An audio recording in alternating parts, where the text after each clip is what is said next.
तो हेलो दोस्तों, कैसे हो आप सभी लोग। तो दोस्तों, अयोध्या में राम भगवान विराजमान हो चुके हैं। पर दोस्तों, क्या आपको पता है कि इस राम मंदिर के पीछे का इतिहास आखिर क्या है और क्या नहीं। तो दोस्तों, आइए आपको बताते हैं। दोस्तों, ये शुरू होता है सन 1526 से, जब बाबर हिंदुस्तान आया था। और उसके ठीक एक साल बाद सन 1528 में बाबर के सेनापति मीर बाकी ने पुराने राम मंदिर को तोड़वाकर वहां पर एक मस्जिद का निर्माण करा दिया, जिसका नाम बाबर के नाम पर बाबरी मस्जिद रख दिया। उसके बाद हिंदुओं का उस जगह से दूर रहने के लिए कहा गया।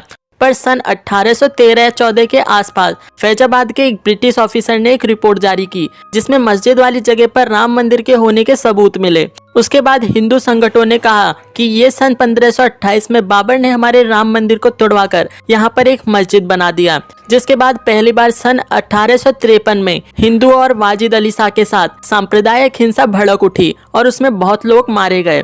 फिर भी लोग एक ही स्थान पर पूजा करते थे और नमाज भी अदा करते थे।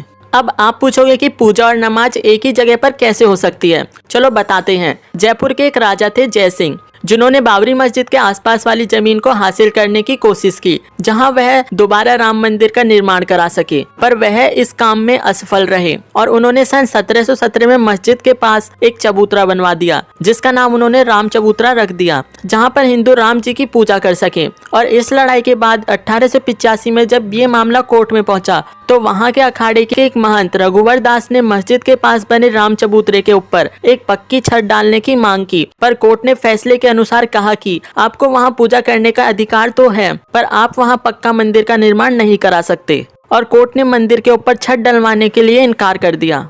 जिसके बाद 1934 में दोबारा से हिंदू और मुसलमानों के बीच दंगे होते हैं, जिसमें बाबरी मस्जिद का एक हिस्सा टूट जाता है, पर बाद में उस हिस्से को रिपेयर भी करवा देते हैं। उसके बाद वहां हिंदुओं को पूजा करने के लिए नहीं आने देते। दोस्तों, ये वही समय चल रहा था जब भारत में ब्रिटिश आए थे। फिर इस मुद्दे पर कोई भी बात नहीं करता था, क्योंकि ना तो हमारी खुद की सरकार थी और ना मीडिया को इतनी छूट थी कि वो राम मंदिर के इस मुद्दे को आगे रखें।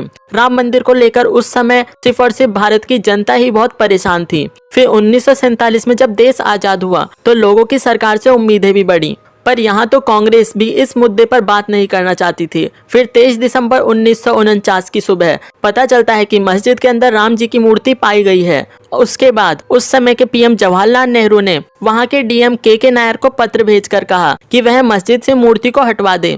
पर के नायर ने मूर्ति हटवाने से इनकार कर दिया। वह पहले आईएएस थे जिन्होंने जवाहरलाल नेहरू से पंगा लिया। फिर फैजाबाद कोर्ट ने भी बाबरी मस्जिद को विवादित भूमि घोषित कर दिया और उस जगह को ताला लगाने को कहा। उसके बाद कभी मुसलमान तो कभी हिंदू अलग अलग दावे कोर्ट में करने लगे। फिर 1980 में जब बीजेपी का गठन हुआ, उसके बाद बीजेपी ने राम मंदिर का मोर्चा संभाला और इनके साथ राष्ट्रीय स्वयंसेवक और विश्व हिंदू परिषद ने भी बीजेपी का साथ दिया।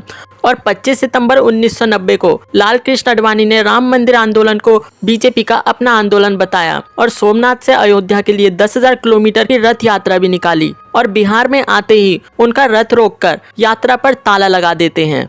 ये यात्रा यहीं पर समाप्त नहीं होती, बल्कि जिस दिन ये रथ यात्रा खत्म होने वाली थी, उस तारीख 30 अक्टूबर 1990 को बहुत से कार सेवक अयोध्या में इकट्ठे होते हैं और भीड़ को काबू करने के लिए उत्तर प्रदेश के सीएम मुलायम सिंह यादव ने पुलिस वालों को कार सेवकों पर गोली चलाने का ऑर्डर देते हैं, जिसमें बहुत से कार सेवकों की मौत हो जाती है। और जब 1992 में उत्तर प्रदेश के नए सीएम कल्याण सिंह रहे, तब बाबरी मस्जिद के आगे बहुत सारे कार सेवकों की भीड़ जमा हुई, तो उन्होंने कार सेवकों पर गोली नहीं चलाने का आदेश दिया और पूरे राज्य में राष्ट्रपति शासन लगा दिया। और जब भीड़ काबू नहीं हुई और वहां पर दंगे होने स्टार्ट हो गए, तो कल्याण सिंह ने अपने पद से इस्तीफा दे दिया। और ऐसे ऐसे बहुत सारी सियासी लड़ाइयाँ हुई। पर कहते हैं ना कि सच की हमेशा जीत होती है, और लास्ट में यही हुआ। और 9 नवंबर 2019 को सुप्रीम कोर्ट से बाबरी मस्जिद को तोड़कर वहां पर राम मंदिर बनाने का आदेश मिल गया।